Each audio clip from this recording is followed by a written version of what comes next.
So I'm Specialist Jennifer Hughes. I swore in at the age of 45. I am the oldest female in the nation to join, to enlist in the military and to go through basic training. And so I was very nervous about it. And at first I was a little bit more embarrassed about it, but now I kind of own it and I'm like, oh yes, it's actually pretty cool. My dad did serve in the National Guard. When they started to do the drafts, he joined the National Guard, and so he served his 6 years. And then I do have a brother-in-law that he just retired. He was in the Navy. My dad didn't talk about it much, so I didn't know too much about military. I really didn't even know anything about the National Guard. But growing up, every time I saw people in uniform, I just felt this awe having, just when people would come in, a love and respect for people in uniform. And I knew that was something I wanted to do, but always a little bit afraid or apprehensive of doing it. And then, in my 20s, I ended up getting in a car accident. And because of that car accident, it just shifted my whole life. I ended up being in a wheelchair for a while. And what I wanted to do, like I said, I just had a change of path of just doing something different than what I had the expectation of. It was a big process. I had one recruiter that came in. So I work at a high school. And we had a recruiter come in. He was talking about the National Guard. He was in front of the class that I was in, talking about the Guard. And it ignited all those feelings again. And at this time, I was 42 years old. And so after class, when he was done talking, I went up to him and I asked him, I'm like, hey, is this something I could do? And he's like, Hughes, he's like, we can try. He's like, but there is an age limit. He asked how old I was when I told him. He's like, I'm looking more for the high school age. He's like, let's try your paperwork. Let's see what we can do. So we started the process, and it got shut down pretty quick. A new recruiter came in, and this is a year later that when he came in, I tried again. So I went to this new recruiter's, Sergeant Bishop, went to him, and I said, hey, I want to try to get in. Kind of the same answer. He's like, well, there is an age limit. Asked how old I was, and by that time I was 43. And he did say, this will be really hard. Let's start your paperwork and get you going and see where we end up and just give it a try. So we gave it a try, started the process.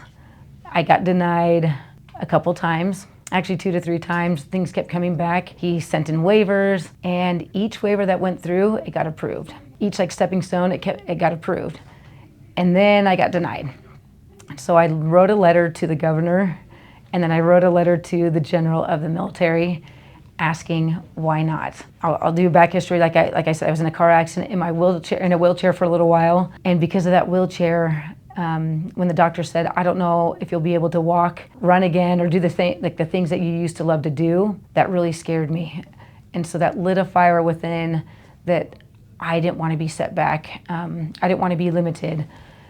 And so after I got out of my wheelchair and learned how to walk again, I had this desire to get into racing marathons. I ran my first marathon, ran a 5-hour, 30-minute marathon, and it was horrible.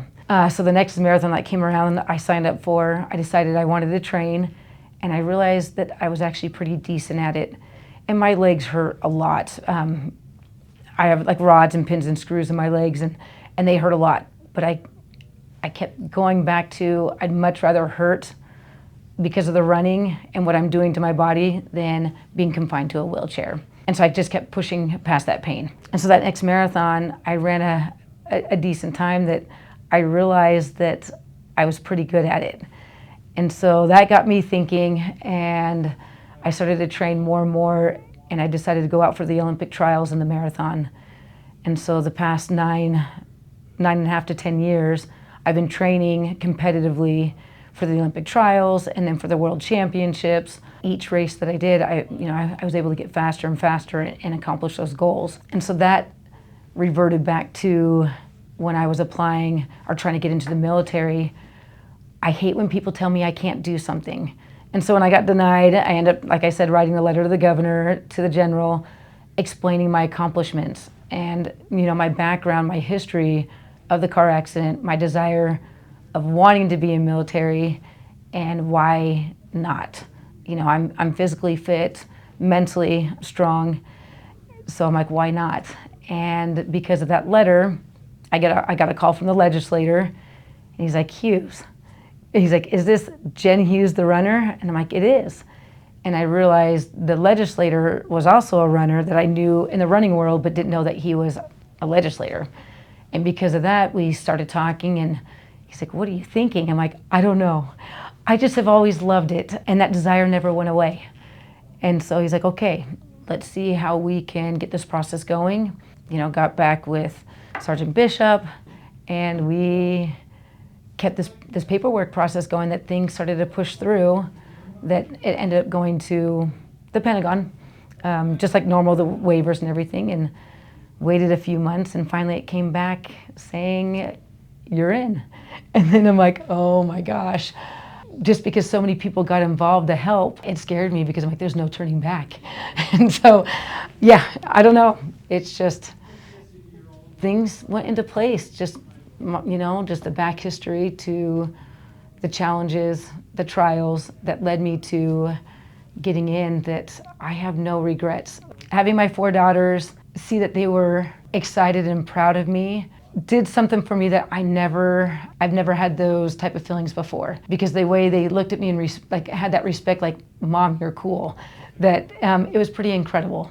And that kept me going, because this was about a 2.5 year process of me getting in. So we had time to really process and think about it. Every time I got denied, you know, I'd go back to my family. I'm like, do I keep trying? And every single one of them would say, yes, let's keep doing this. And it was actually my oldest. She did say, she's like, Mom, if this is something you really want to do and you don't do it, she's like, I'd be disappointed. I'm like, okay. I'm like, I'm going to do this. And with my husband being very supportive, that I couldn't have done it without them. I've never left my family. And so for being gone for 5 months, I think that's what really got to me, was the emotional of not being with them. We have been with our kids our whole life. My husband works at the school that I work at. We are always together.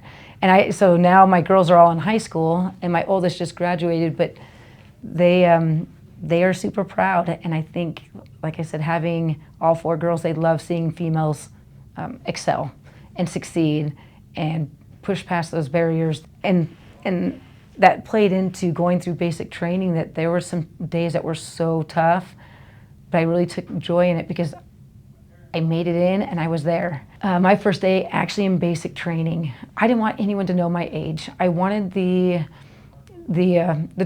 younger trainees to think that I was just an older looking 35-year-old, because you know, that being the cutoff, and me swearing in at the age of 45, I just didn't want them to know. But that first day when I got there, I had the drill sergeants one by one, they came out, and right from the beginning they're like, Hughes, where are you?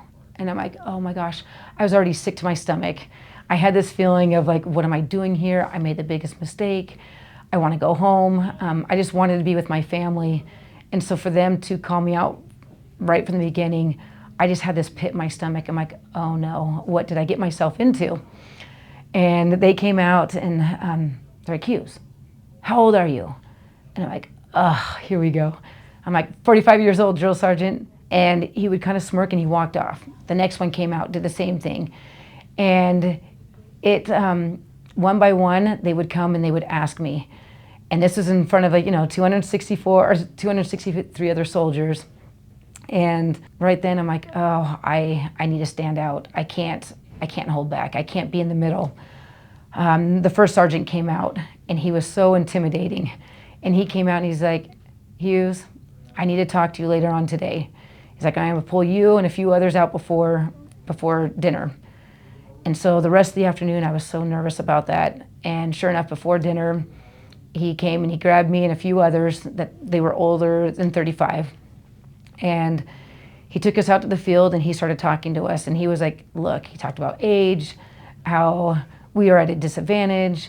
And then he turned to me and he's like, Hughes, he's like, you're a liability. He's like, I don't know what you're doing here. He's like, you're not gonna be able to keep up. He's like, you're not gonna be strong enough. You're not gonna be fast enough. He's like, what are you doing here? And I didn't know what to say. I was, like I said, I was very scared, intimidated. And in my head, I started to believe him. I'm like, he's right. I'm like, I don't belong here. I'm like, what am I doing? And I got into that little funk of kind of more of that despair, and really got down. I went back, we had dinner, and the rest of the evening, I just was weighed down with this heaviness of just doubt. But when I went to bed that night, I was laying there, I'm like, no, I'm like, he can't tell me I don't belong, that I'm not gonna be strong enough, I'm not gonna be fast enough. I'm like, I worked hard to get here, I deserve to be here. And like I said, that's when I knew that I couldn't just be mediocre, I had to stand out. And so it was a few days later, the first 72 hours was horrible. But then after the first 3 days, they took us out to a field, and they said that we were gonna do our mile race to see what group we were gonna be in. And that's when I'm like, okay, this is where it's gonna happen. I was really excited about the mile race, and they lined us all up. And as soon as they said, go, we all took off. And I've been coaching for 16 years that I knew once everyone took off, I knew that a lot of these trainees, these soldiers, were not gonna make it at that speed. So I was in the middle of the pack, and sure enough, after a minute or two, I started passing all these younger males and females, and I get to the halfway point, and I notice that there's only 5 people in front of me. And so I'm like, okay, now it's game time, I gotta turn this on. And so I pick up my pace, and I pass the next guy. Then I get to number 4 runner, and his last name was Gardner, and we became really good friends. And he looked over at me, and he's like, oh, not you, Hughes. I'm like, Gardner, it's me. He's like, oh. So he takes off he picks up his pace. I catch him about 30 seconds later. I'm like, Gardner, I'll see you at the finish line. And I pass him, and I pass a couple more, and I ended up taking second. Came in at like a 5:33 pace, or mile run, and all the drill sergeants are like, Hughes, get over here. And I go running over to them. I had to hold my breath, like make it, act like I wasn't breathing heavy, and that wasn't a big deal, but they're like, where did that come from? I'm like, I don't know, drill sergeants, I like to run. And they're like, well, get out of here. And but I earned that respect. And that's one of the things I was grateful for, is that they did pull me aside, and they did call me out, because I learned right then and there that I had to earn the respect. I had to prove that I belong, and it turned into a very incredible experience that, now going back and talking to my athletes, I tell them, you need to stand out, don't be mediocre. Put 100% in everything you do. And with doing that, that made basic training easier in the mental mindset. That it was tough, it's a mental game, they're hard on you, but I really enjoyed it in a weird kind of way. I have no regrets joining. This has been incredible. I've really enjoyed it. The people, it's a family. Like, no matter where you go, who you run into, when you find out someone's part of the National Guard, we are instant family. We have that connection, and it's pretty incredible.